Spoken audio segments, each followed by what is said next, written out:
diaspora. As a matter of fact, they have basically suspended freedom of speech. Every black talk show host in Guyana has been arrested. They're after me, as a matter of fact, because I'm very outspoken.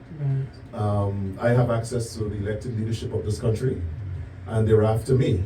They're outside right now. They're outside right now. Let them come in. Let's have a discussion. They have been reaching out to the Justice Department, telling the Justice Department that they should curb our free speech. They should jail me. Right now, there's an effort to frame me, to get me back to Guyana so they could kill me. The Attorney General is currently on investigation both by the FBI and the New York City Police Department for coming here and plotting to kill me. We want to spread the word throughout the Guyanese and Caribbean American community that we have a problem in Guyana, and we want the elected leadership in this country and the Caribbean to reach out to the government of Guyana to ensure we have democracy. Guyana is not a democratic country. We pretend that we're democratic, Right. but we do not adhere to the principles of the international democratic ethos. This current government, allegedly, not even allegedly, when they were previously in power between 1999 and 1992, worked with death squads or formed death squads that killed over 1,400 young black men, never been an investigation, never any justice. A young man by the name of Courtney Kamiwing, who's a former Guyana Defense Force officer. He was campaigning in the last elections, not the last, the 2 elections ago, in 2015. And right in the public view, a tinted car drove up, shot him dead, and drove away. The so-called alleged killers were identified, questioned by the police, nothing happened. One of the reasons the Attorney General is after me is because the police told me, some elements in the police disclosed to my organization who the suspects were, and we disclosed that to the public. So I guess he thinks that I am coming and he can come after me as well. So we are here in Atlanta to talk to the Guyanese community. We want the Guyanese and Caribbean Americans in Atlanta to reach out to their senators, reach out to their members of Congress.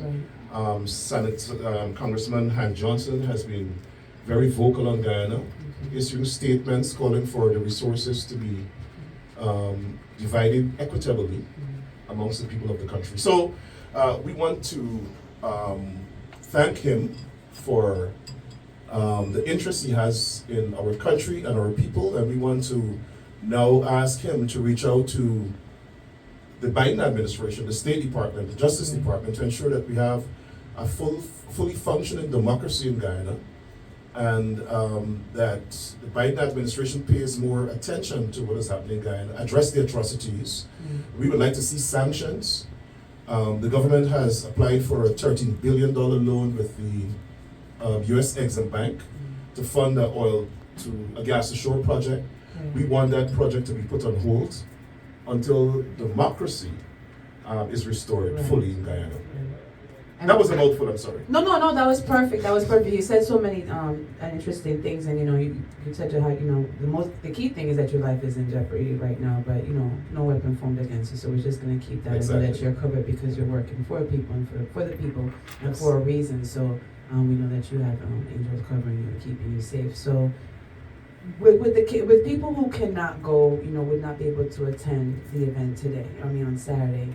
What else can they do here from here, to help the community there in Guyana? How can they galvanize here to assist the community there in Guyana? Well, first, we'd love for them to come to talk to us, to hear from us directly. And for those people who cannot come, if they're outside of the Atlanta, Metro Atlanta area, I'm sure we'll be streaming it live.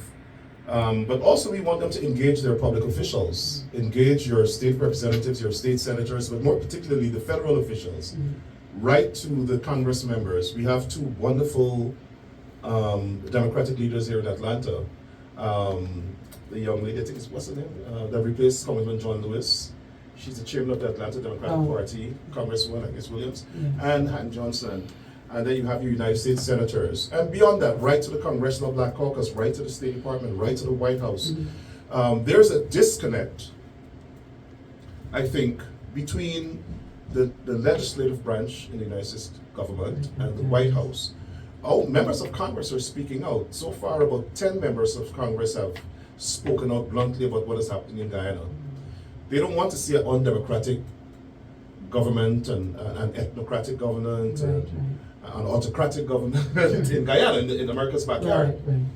But the Biden administration, to me, seemed to be conducting business as usual with a racist government, and we're punishing Iran, and we're punishing Myanmar, and we're sanctioning Russia. But the government of Guyana has the actual same policies, and the Biden administration seems to be giving them a pass, at least publicly. We don't know what the private conversations are. Do you think it's because it's a smaller country that they may be overlooking the severity of the situation? I think it's a complexity of issues. I think, one, Guyana is now one of the largest oil-producing countries in the world. And it's probably relevant to America's energy security. That's number one. Two, I don't think the information is getting up to the Biden administration. I'm not sure if the embassy in Guyana, we still have the Trump ambassador. I know a new ambassador was nominated, but that ambassador played a role in installing this government. The Trump administration literally installed this government. They pushed Pompeo, and the Trump administration pushed the last government out. Even before the election results were declared, they started sanctioning members of the government, the previous government. There's an allegation that elections were rigged, or they attempted to rig the elections. It was not adjudicated in the court because of a technical issue with the serving of the election petition, but the government petitioned the court to dismiss the elections petition, which had the evidence of fraud, and the courts did. So you have elements of the court that seem to be compliant with the government's agenda. I'm not saying all, I want to be very clear. But we are, those of us in the diaspora who understand what democracy is and who understand what rights are and freedoms and liberties, we're becoming increasingly frustrated with the judicial system in Guyana as well. There are some good judges, but the system itself, I think, is frustrating. I don't think that the relief that we hope we'll get from an independent judiciary is forthcoming in Guyana. So we hope. Always. There are instances where you have just, but not always. Not always. So the hope is that, everyone come out. As we said before, this is the the Guyanese Diaspora Town Hall meeting. It's taking place this Saturday, March 18th at 6 p.m., correct? At the Columbia Drive United Methodist Church, 2067 Columbia Drive, Decatur, Georgia. What else would you want everyone to know, Mr. Burke? For the wider community, I want to see the Guyanese community more active. There are a lot of us. We celebrated our 50th independence anniversary here in the United States, and for that celebration we did a survey, and we discovered that in North America there are 1.1 million Guyanese. In the New York tri-state area, there are 500,000 Guyanese. In New Jersey, there are 80,000 Guyanese. I don't remember the Atlanta number, but it must be close to 25 or 50,000 in the Atlanta metro area. So, not for Ono. It's not. It's a lot of not for me. We rival. I mean, the Jamaicans are more than us, but it's enough of us. Yes. We enough. So this is a time for Guyanese to come together. Let us put our political differences aside and come together to promote our country. Even though I have a problem with the administration, I'm Guyanese. I worked in government in Guyana. I've worked in government here.